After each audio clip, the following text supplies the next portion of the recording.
Hello, hello. Welcome back to the Daily English Lab. I'm your host, Sarah, and I am absolutely buzzing today. And I'm Dan. Sarah, you are always buzzing, but today you seem extra happy. Let me guess.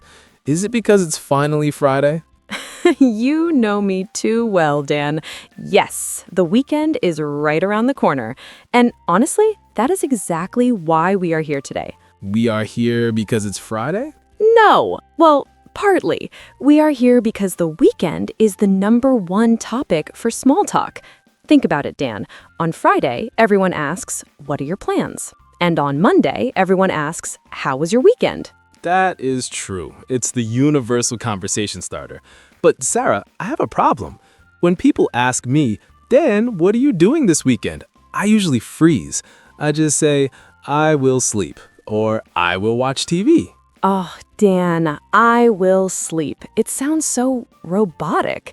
It sounds like a Terminator programmed to nap. I will sleep. Hey, I need my beauty sleep, but I get your point. It doesn't sound very cool, does it? Not really.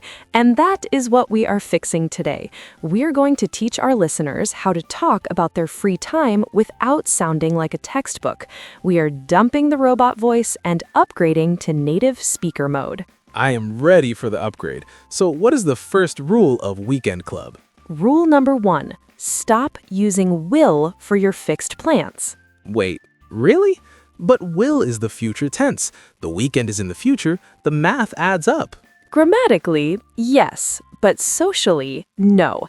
Native speakers rarely use will for personal plans. Will sounds like a promise or a prediction, like, I will love you forever. I will wash the dishes, I promise. Exactly. But for plans, we use the present continuous. We use the ing form. So instead of I will play football, I should say I'm playing football? Bingo! I'm playing football on Saturday, or I'm meeting friends. It sounds like a real plan, something that is already organized. Okay, let me try. Instead of I will go to the supermarket, I say I'm going to the supermarket. Perfect. It flows so much better. Now, Dan, what if you don't have a specific plan? What if you just want to relax? That is my specialty. Usually I just say nothing. Oh, nothing is a conversation killer, Dan. If you say nothing, the other person has nowhere to go. The chat dies right there. Okay, so how do I make doing nothing sound exciting, or at least polite? You use the vibe formula. The vibe formula. I like it. How does it work? It has 3 parts.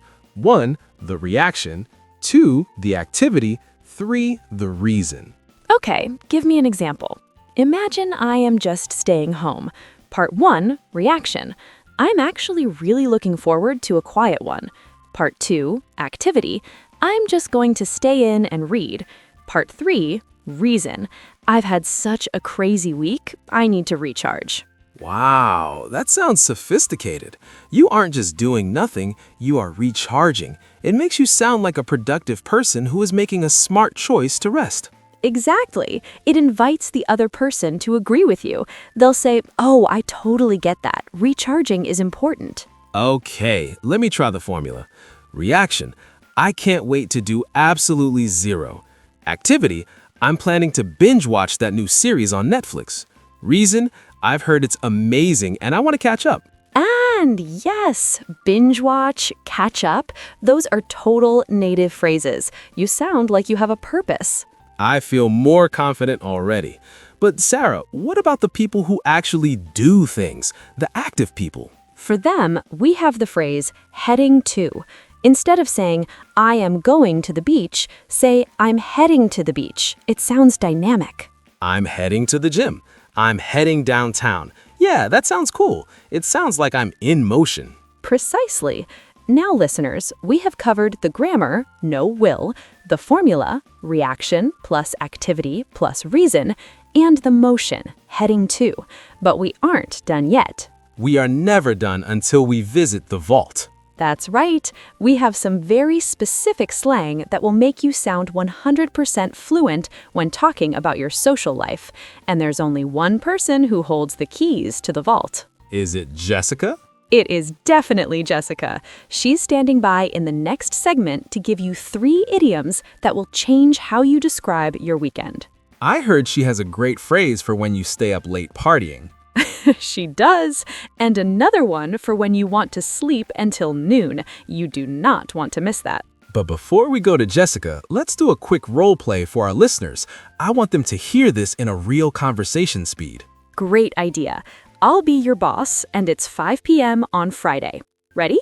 Ready. All right, Dan, that's the report finished. Have a great weekend. You got any big plans? Thanks, Sarah. Yeah, I'm actually heading to the countryside tomorrow morning. Oh, lovely. Visiting family? No, just a quick getaway with some friends. We're renting a cabin. I'm really looking forward to just disconnecting for a bit. What about you? Oh, I'm envious.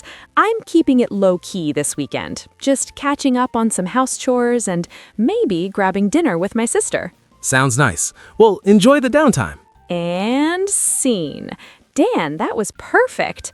Getaway, disconnecting, low-key. You sounded like a native New Yorker. I felt like one. It's amazing how just changing "I will go" to "I'm heading to" changes the whole energy. It really does. So, to our lovely listeners, this weekend, don't be a robot. Use the present continuous. Use the vibe formula. And tell us in the comments, practice right now. What are you doing this weekend? Are you heading out somewhere exciting, or are you keeping it low-key? We want to know. Don't go anywhere, because up next is the Vocabulary Vault. Jessica is waiting to teach you what it means to paint the town red and how to be a weekend warrior. Sounds dangerous. Let's get to it. Thanks for listening to the Daily English Lab. Stay tuned for the vocabulary breakdown.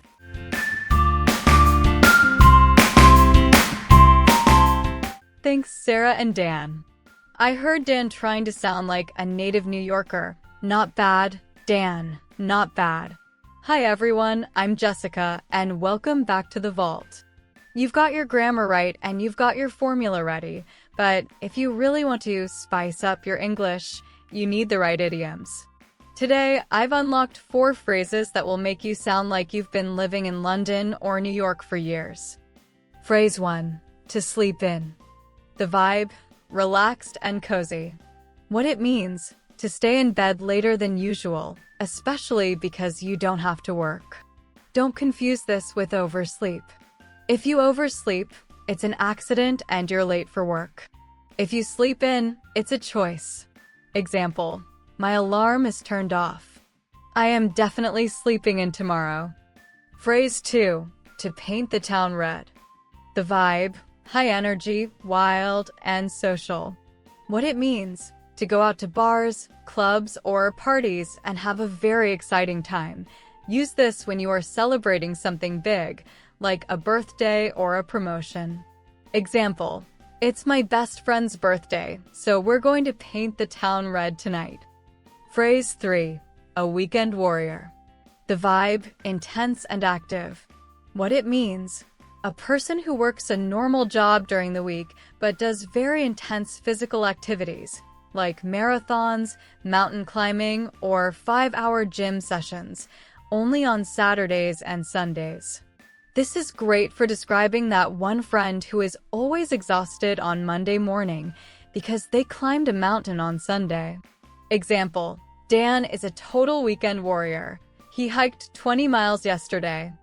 Phrase 4, to crash. The vibe, exhausted but satisfied. What it means, to suddenly fall asleep or to go to bed because you are completely tired. You can use this after you paint the town red or after a productive day. Example, as soon as I get home from the party, I'm going to crash. Now, the Vault Challenge. Alright, Lab family, here is your challenge for today. I want you to write a comment using at least 2 of these new phrases. Are you a weekend warrior who is going to paint the town red, or are you planning to sleep in and crash on the sofa? I'll be jumping into the comments to see who is using these idioms correctly. That's all for the Vault today.